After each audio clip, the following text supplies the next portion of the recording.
What if the most famous stories of the Wild West are just the tip of the iceberg?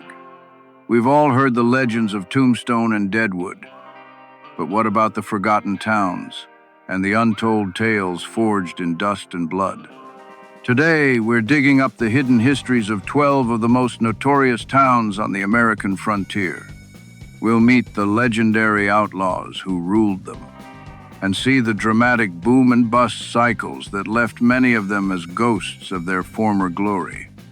These are the stories you haven't heard, of towns built on gold, silver, and chaos, where daily life was a gamble, and just staying alive was the only prize that mattered. Let's travel back in time and uncover the secrets buried beneath the dust of the most infamous towns in the American West.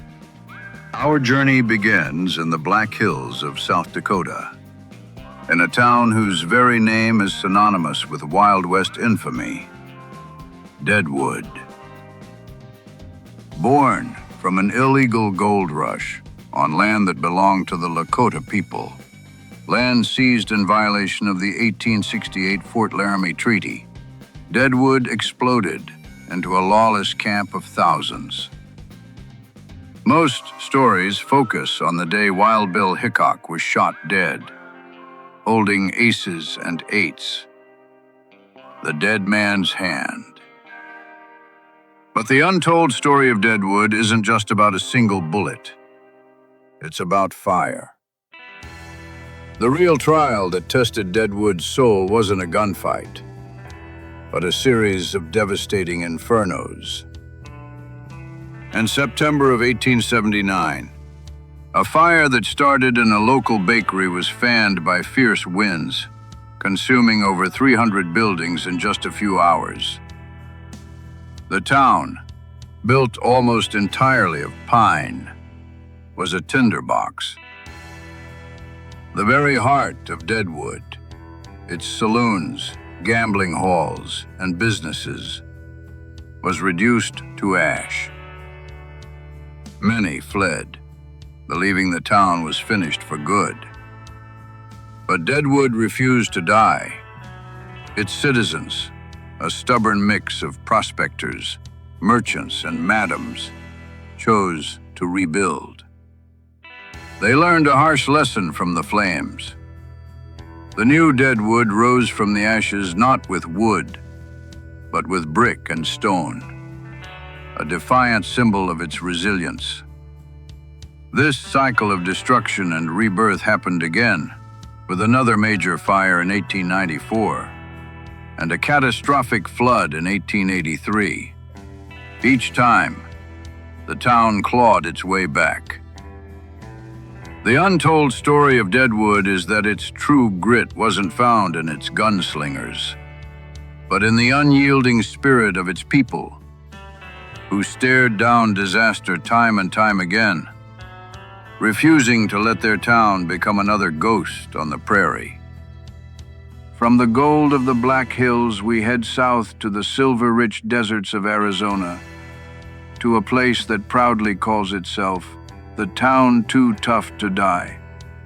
Tombstone, founded by prospector Ed Schieffelin in 1879, its name came from a warning that all he would find in Apache territory was his own tombstone. Instead, he found one of the richest silver strikes in American history, and a boomtown erupted from the dust. Of course, everyone knows the story of the gunfight at the OK Corral, a 30-second blast of violence that cemented the legends of Wyatt Earp and Doc Holliday. But that gunfight wasn't the deadliest threat Tombstone faced. The real enemies were the elements themselves, fire and water.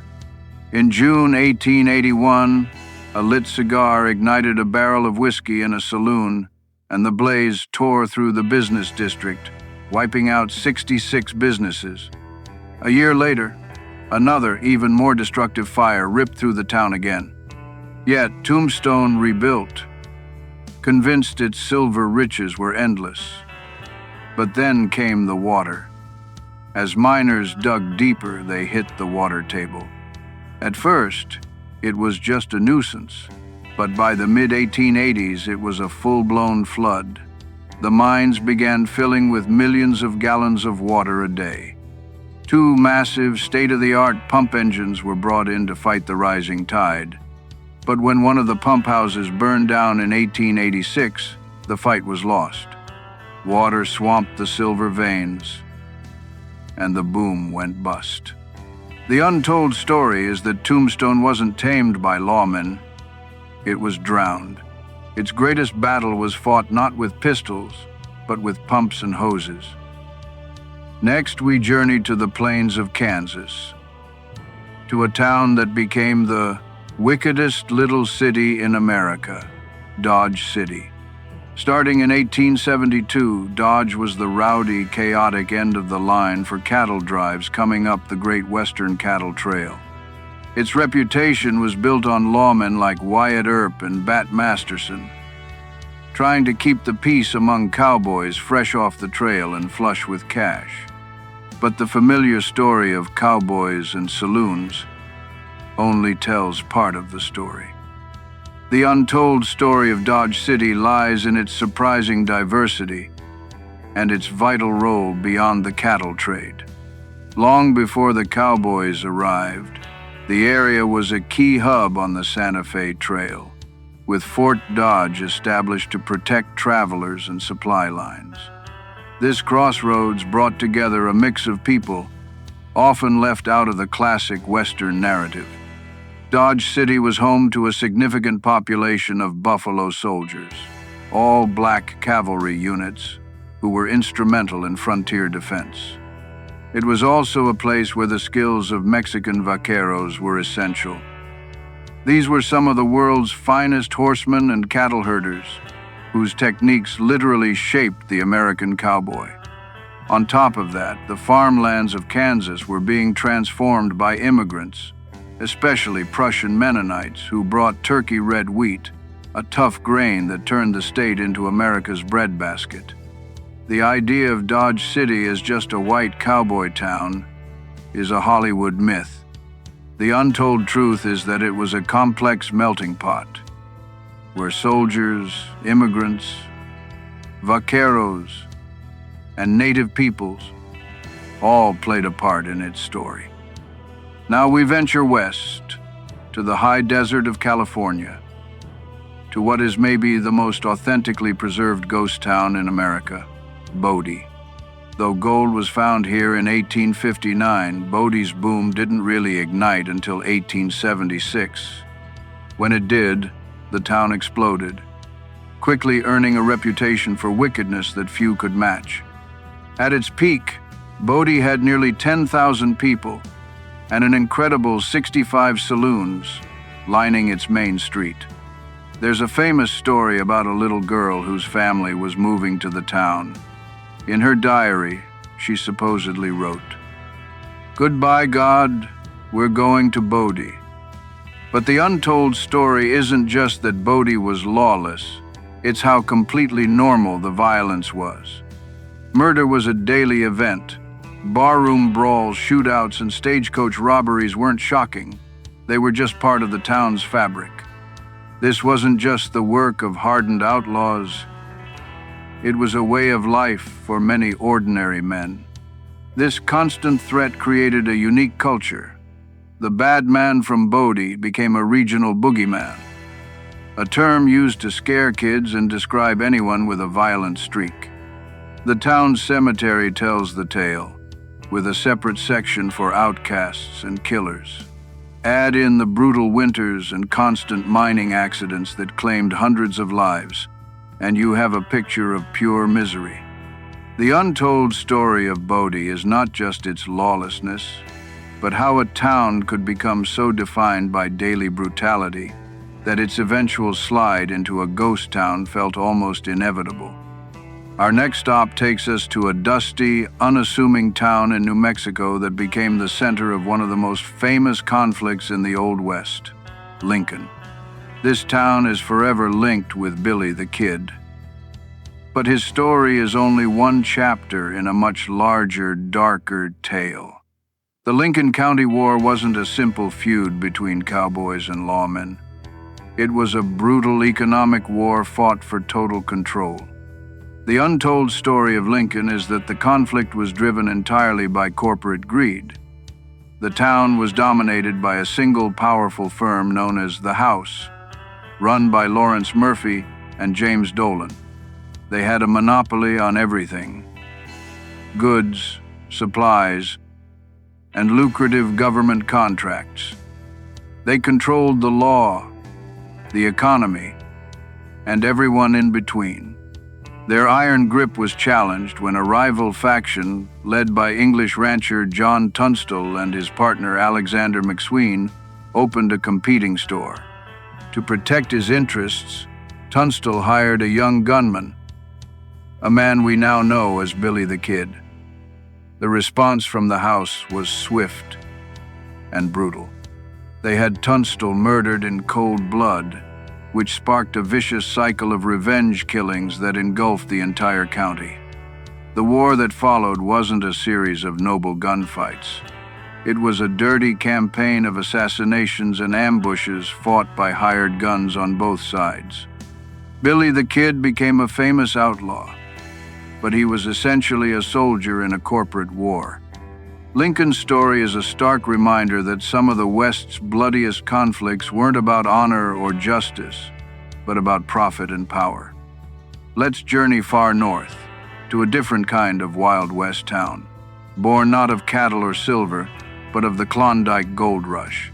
Welcome to Skagway, Alaska, the chaotic gateway to the goldfields.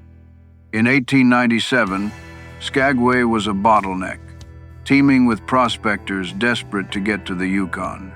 And where there's desperation, there's always an opportunity for crime. The most famous name in Skagway isn't a gunslinger, but a master con artist, Jefferson Soapy Smith. He arrived and quickly established a criminal empire, more sophisticated than any in the West. The untold story of Skagway is how one man, through sheer charisma and ruthless organization, effectively privatized crime and ran a town. Soapy's schemes were ingenious. He set up a fake telegraph office that charged prospectors $5 to send messages home. The wires, of course, went nowhere. His gang, the Committee of 303, included men who posed as reporters, clergymen, and helpful guides, all to fleece newcomers. Smith's saloon became the real city hall, where he handed out charity to maintain public support while orchestrating his scams. He even organized his own militia during the Spanish-American War, earning official recognition from the U.S. government. Soapy Smith wasn't just an outlaw.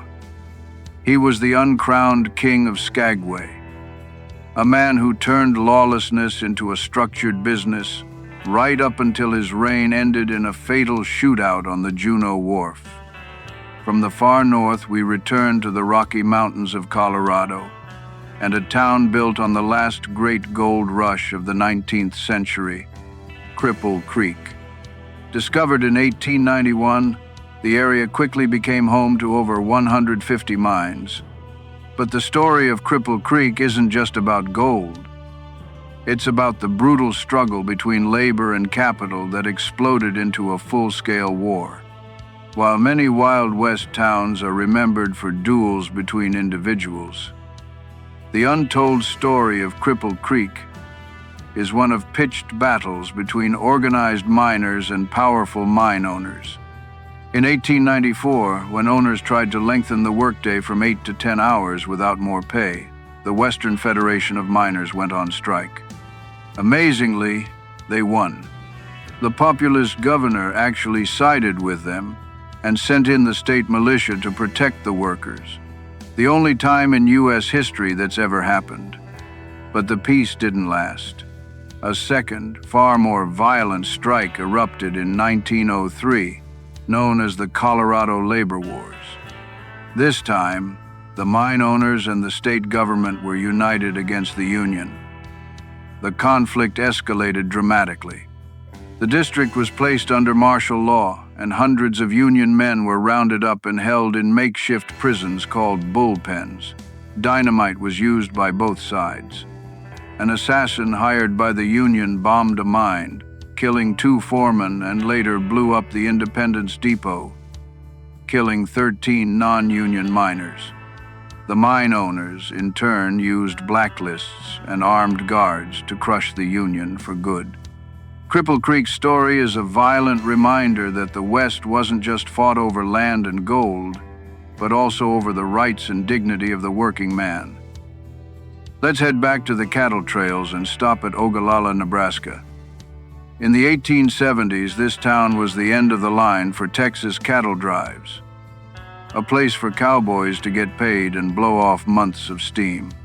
It quickly earned nicknames like the Gomorrah of the West and the town too tough for Texas. The common image is one of drunken cowboys and chaotic saloons, but the untold story is the sheer intensity of the violence, all concentrated in a very short period. For 10 years, Ogallala was the queen of the cow towns. During the cattle season from June to November, it was arguably the most dangerous place in America. With a year-round population of only a few dozen people, the town would swell with thousands of cowboys, gamblers, and drifters every summer. Lawlessness was the norm. Gunfights were so common, the town's Boot Hill Cemetery began to fill up with men who died over a card game or a stray cow. 17 violent deaths were recorded in a town that, for half the year, you could count on 2 hands. The violence was so predictable that one Texas trail boss famously ordered his men to bypass the town completely. Ogallala's story is not just one of a wild town, but of a seasonal explosion of chaos. A temporary, lawless zone that burned bright and violent for a decade before the cattle trails moved on, leaving it to become the quiet place it is today.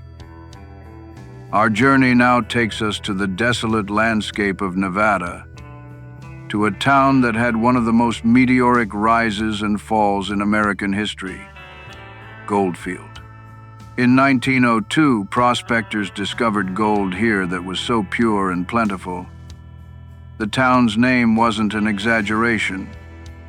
It was a literal field of gold. The known story is that Goldfield quickly became Nevada's largest city, with over 20,000 residents by 1907, but the untold story is the dizzying speed of it all. In just a few years, a patch of desert transformed from a tent city into a metropolis, with a stock exchange, telephones, electricity, and luxurious hotels. This was a 20th century boomtown, where prospectors arrived by automobile. The gold ore was so rich that miners constantly stole chunks of it by hiding it in their boots or lunch pails, a practice called high grading. But the boom couldn't last. Vicious labor disputes prompted President Teddy Roosevelt to send in federal troops. Then, the gold production started to plummet. In 1923, a fire sparked by a moonshine still explosion wiped out most of the town. A flash flood had already done major damage a decade earlier. Goldfield's decline was as swift as its rise. Its story is a dramatic lesson in how fragile fortune can be. A city that blazed into existence and then vanished almost as quickly, leaving behind magnificent ghosts like the Goldfield Hotel. We now travel to the Mojave Desert of California to visit a town named for its colorful mountains. Calico was founded in 1881 after a massive silver strike. Calico quickly became a bustling town with over 500 mines. But its story doesn't end when the silver ran out. Like so many boomtowns, Calico's fate was tied to the price of silver. When the price crashed in the mid-1890s, the mines became unprofitable, and the town was abandoned. By the early 1900s, it was a ghost town, its buildings left to the desert sun. This is where most Wild West stories end. But Calico's untold story is its resurrection. In 1951, the town was purchased by Walter Knott, the founder of Knott's Berry Farm. Knott, who had worked in the Calico mines as a young man, was passionate about its history. He began meticulously restoring the town, using old photographs to rebuild it to its 1880s glory. He restored the 5 original buildings that were still standing and recreated the others. His vision was to preserve Calico not as a ruin, but as a living piece of history. In 1966, he donated the entire town to San Bernardino County. Calico's unique story is that it died and was born again, transforming from a real ghost town into one of America's first and most famous ghost town tourist attractions. High in the Sawatch Range of Colorado lies one of the best preserved ghost towns in the West, St. Elmo. Founded in 1880 as a gold and silver mining hub, it was a bustling community with saloons, dance halls, a telegraph office, and even a railroad. The town's decline began when the mines started to dry up. But the final nail in the coffin came in 1922, when the railroad stopped service. The story goes that the last residents took the final train out of town, leaving St. Elmo to the ghosts. But that isn't entirely true. The untold story of St. Elmo is the story of the Stark family, and particularly Annabelle Stark, the town's guardian angel. While most people left, the Starks stayed.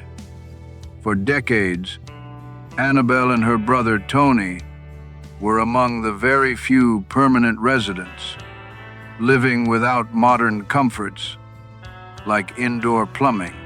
They took it upon themselves to protect the town, becoming its unofficial caretakers. Annabelle, known locally as Dirty Annie, became a legend, fiercely protecting the empty buildings from vandals and decay. After her death in 1960, her spirit of preservation lived on. Because of her family's stubborn dedication, St. Elmo never completely rotted away. Today, it stands as a remarkably intact time capsule, a legacy not just of the miners who built it, but of the stubborn few who refused to let it die. For our final story, we head to a remote corner of northwestern Arizona, to a gold mining town that found a unique way to survive after the boom went bust. Oatman. Established in the early 1900s, Oatman was a classic boomtown, its population swelling to over 3,500 after a major gold discovery in 1915. The familiar story includes its brief prosperity and its location on historic Route 66. But its most charming and untold story begins where the mining story ends.